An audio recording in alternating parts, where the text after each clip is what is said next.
कृष्ण हरे कृष्ण कृष्ण कृष्ण हरे हरे हरे राम राम राम हरे हरे हरे कृष्ण कृष्ण कृष्ण हरे हरे कृष्ण कृष्ण हरे हरे हरे कृष्ण। देवियों एवं सज्जनों, आज का हमारा ये वीडियो है विशेष करके विद्यार्थियों के लिए है, युवाओं के लिए है, जो अपने जीवन में कुछ करना चाहते हैं, कुछ पाना चाहते हैं। उनके लिए विशेष रूप से हमारा यह आज का वीडियो है। और हमारा वीडियो है उनको यह बताने के लिए कि आपका जीवन, विशेष करके युवा अवस्था का जो समय है, बहुत ही मूल्यवान है। आपके जीवन में एक एक क्षण जो आपके जीवन से बीत रहा है, संसार की सारी संपदाएं देने के बाद भी वह जीवन में आपका वह एक क्षण भी दोबारा नहीं आ सकता। इसलिए जो जीवन से प्यार करते हैं उन्हें अपने समय का सदुपयोग करना चाहिए। अपने समय का एक एक सेकंड अपने व्यक्तित्व के उत्थान में, अपने परिवार के उत्थान में, अपने समाज राष्ट्र के उत्थान में, और सबसे ज़्यादा इन सब चीज़ों से भी ज़्यादा अपने आत्मिक प्रगति में खर्च करना चाहिए। क्योंकि आत्मिक प्रगति के बिना भौतिक प्रगति का कोई महत्व नहीं है।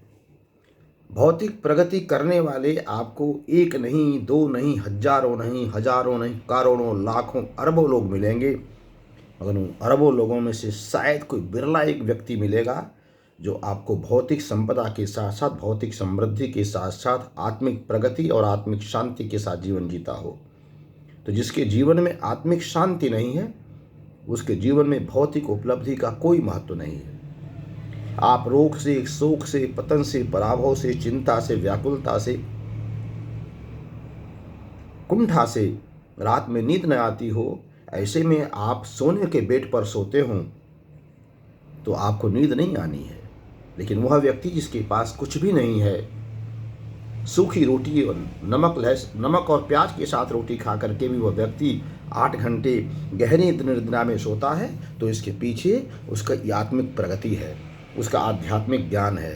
तो हमें, आपको, विशेष करके मैं अपने विद्यार्थी भाइयों से, युवाओं से, युवतियों से, जो छोटी छोटी उपलब्धियां प्राप्त करने को अपने जीवन का लक्ष्य मान लेते हैं और उसके नहीं प्राप्त होने पर अपने जीवन को समाप्त तक कर देने के लिए वह एक सेकंड नहीं लगाते और इस अत्यंत मूल्यवान जीवन को बहुत गर्हित उद्देश्य के लिए समाप्त कर देते हैं।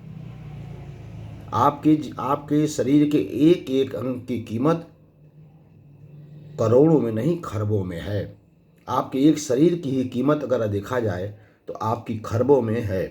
लेकिन आप अपने इस मूल्यवान जीवन को, मूल्यवान शरीर को तुच्छ समझ करके भौतिक संसाधनों के लिए, भौतिक सुख सुविधाओं के लिए, विशेष करके आज के युवा और युवतियाँ जिन चीज़ों के लिए पीछे भाग रहे हैं, वह अत्यंत गर्हित है। उस परमात्मा की बनाई गई इस सृष्टि अनुपम कृति अपने ऊपर परमात्मा भी शर्मिंदा होता होगा हमारे आपके ऊपर कि हमने कितना सुंदर अनुपम कृति बना करके मनुष्य के रूप में संसार में भेजा था, और यह जाकर के वहाँ के कुकर और सूकर जैसी योनियों में रहने वाले जीवों की तरह से अपना एक बहुत ही गर्हित, बड़ा ही निंदित जीवन जी रहा है।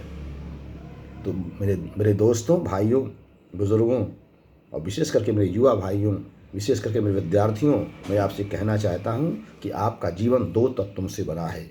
आपका जीवन 2 तत्वों से बना है, एक शरीर और एक शरीर में रहने वाला जीवात्मा। वह जीवात्मा जो परमात्मा का अंश है, जिसका इस संसार से कोई मतलब नहीं है। और यह शरीर, इस शरीर के अंदर रहने वाली जो, इस शरीर में 3 शरीर है, एक सूक्ष्म शरीर, एक कारण शरीर और एक स्थूल शरीर। तो स्थूल शरीर जिसको हम टच कर रहे हैं, ये हमारा स्थूल शरीर है, जिसको हम स्पर्श कर सकते हैं। इसमें हमारे मन रहता है और मन के साथ में आत्मा रहती है। तो स्थूल शरीर के अंदर अति सूक्ष्म शरीर एक है, उसको कहते हैं सूक्ष्म शरीर, जिसके अंदर मन रहता है। और उस मन के अंदर भी एक मन से भी ज़्यादा सूक्ष्म, शरीर से भी ज़्यादा एक सूक्ष्म कारण शरीर होता है, जहाँ पर मैं जीवात्मा रहता हूँ जो बोल रहा हूँ। तो इस शरीर में 3 शरीर स्थूल शरीर, सूक्ष्म शरीर और कारण शरीर।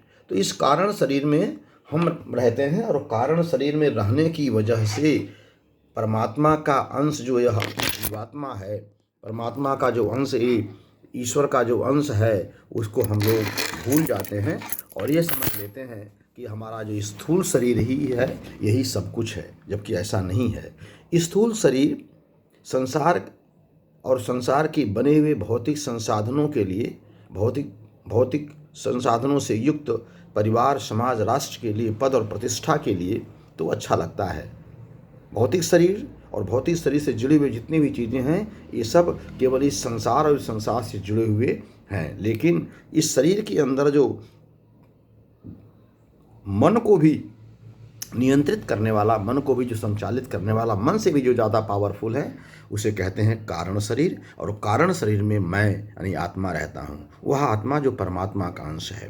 परमात्मा और मुझ आत्मा के अंदर, मेरे हृदय में परमात्मा रहते हैं। जैसा कि गीता में भगवान श्री कृष्ण कहते हैं कि ईश्वरः सर्वभूतेषु हृदयेषु तिष्ठति अर्जुन। हे अर्जुन, जो ईश्वर यानी परमात्मा मैं कृष्ण समस्त जीवों के हृदय में विराजमान रहता हूँ। तो कहाँ रहते हैं?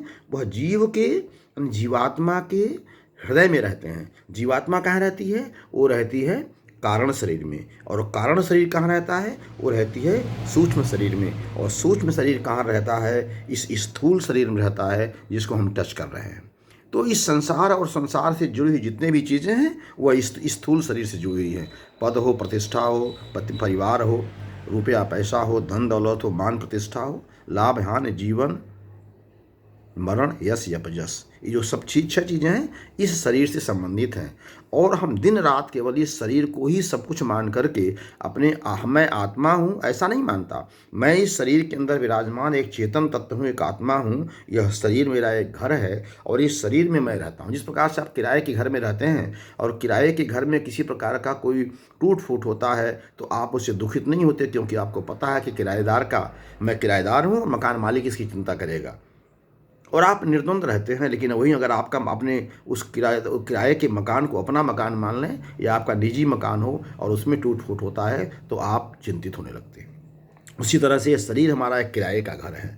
हम इस किराए के घर में रहते हैं, कुछ दिनों के लिए यहाँ आए हैं। किराए के घर में रहते हुए अगर इस शरीर में कुछ टूट फूट होता है तो हमें इसकी चिंता करने की ज़रूरत नहीं है, क्योंकि यह हमारा शरीर है ही नहीं।